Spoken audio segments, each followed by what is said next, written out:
En aquel tiempo el gentío dijo a Jesús: ¿Y qué signo haces tú para que veamos y creamos en ti? ¿Cuál es tu obra?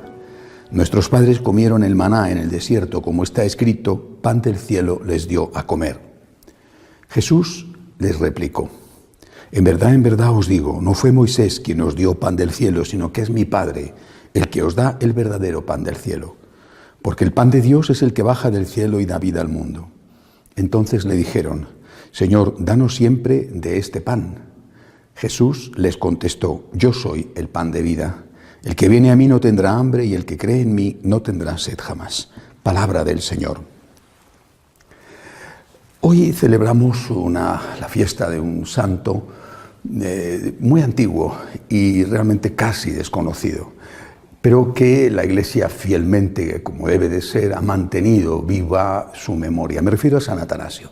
San Atanasio nació cuando todavía la Iglesia estaba siendo perseguida. Nació en Egipto, en Alejandría. Nació en Alejandría cuando era un muchacho, tendría más o menos 18 años, llegó el famoso edicto de Milán, por el cual el que acababa de ser nombrado emperador después de una batalla, Constantino, dio la libertad a los cristianos. Bueno, de alguna manera empezaba la era feliz, por fin se habían acabado las persecuciones. Y sin embargo, no fue así. Empezó una profunda división en la Iglesia. Seguramente estaba latente esa división y la situación de persecución no había permitido que saliera a la luz.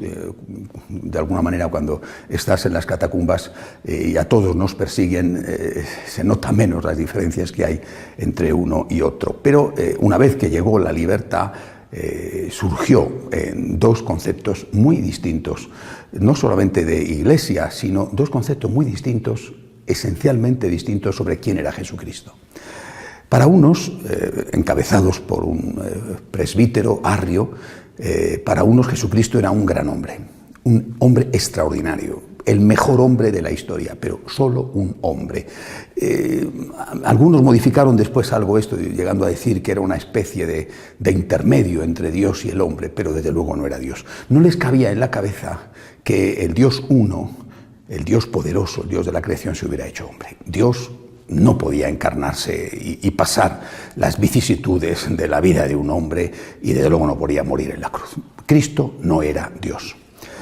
Otros, en cambio, manteniendo la tradición que desde el inicio, basada en la palabra de Dios, se había vivido fielmente en la Iglesia, dijeron: Cristo es verdadero hombre y es verdadero Dios.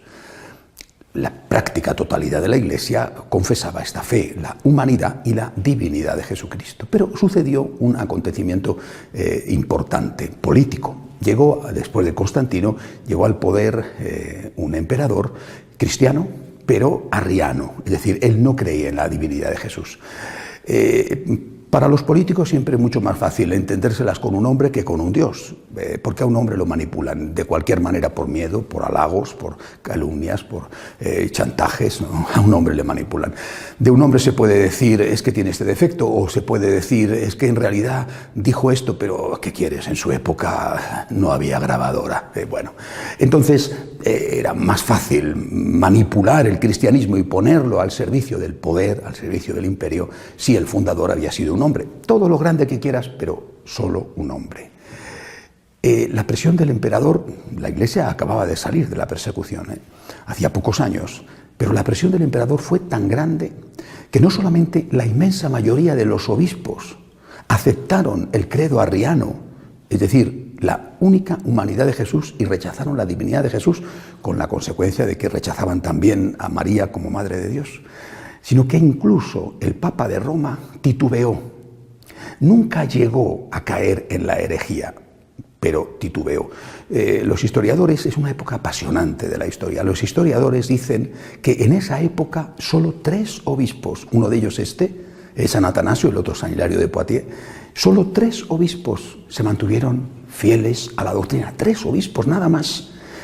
¿Cabe imaginar la presión que surgió y que sufrieron? Por ejemplo, San Atanasio, el obispo patriarca de Alejandría que estamos celebrando hoy, fue desterrado de su diócesis varias veces En función de los vaivenes políticos, era desterrado o volvía a ocupar la cátedra de obispo, patriarca de Alejandría. Es decir, no era una broma, no era una mera discusión teológica, implicaba persecución, riesgo de muerte y algunos incluso, efectivamente, martirio. El patriarca de Constantinopla cayó abiertamente en la herejía y, repito, el Papa titubeó, no era claro. No se puede decir que el Papa cayera en la herejía, pero titubeó, no era claro, era confuso. Este hombre, San Atanasio, tuvo el valor de no rendirse. Sufrió la persecución, las humillaciones, le dijeron de todo, no se rindió. Él mantuvo la fe en la humanidad y en la divinidad de Jesús. Y hoy tenemos que decir honestamente que si seguimos confesando como los primeros cristianos, como los apóstoles, que Cristo es verdadero Dios y verdadero hombre, como expresa San Juan, como expresa San Pablo, si seguimos creyendo en esto y confesando esto, es gracias a muy pocas personas, entre ellas San Atanasio. Un papa que titubea, un papa confuso, un papa que no quiere sufrir la persecución del poder político y que por lo tanto intenta lavarse las manos y deja hacer, y una mayoría, abrumadora mayoría, que se hace hereje. La mayoría de los obispos eran herejes, literalmente arrianos, dejaron de creer en la divinidad de Jesús porque tenían que contentar al emperador, tenían que contentar al que manda, ya se sabe que el que paga, manda. Muy pocos tuvieron la valentía de seguir confesando la fe. Es un ejemplo San Atanasio y es un ejemplo que hay que recordar siempre, ¿verdad? Y por supuesto también en una época como la nuestra. Cabe decir otra cosa que me parece que también es importante. En esta época de confusión, los que no tuvieron la confusión, curiosamente, fueron los laicos. Los laicos, no voy a decir el 100%, la mayoría de los laicos mantuvieron la fe. Fueron los obispos los que titubearon en la fe y los que pasaron a la herejía, pero la mayoría de los laicos mantuvieron la fe en la humanidad y en la divinidad de Jesucristo. Repito, creo que nos sirve de mucho el ejemplo de San Atanasio para mantener en medio de las dificultades, de la confusión, incluso de la persecución, la fe en la palabra de Dios, más allá de cualquier interpretación que interesa siempre al poder político, pero que no es la enseñanza que nos transmitió nuestro Señor.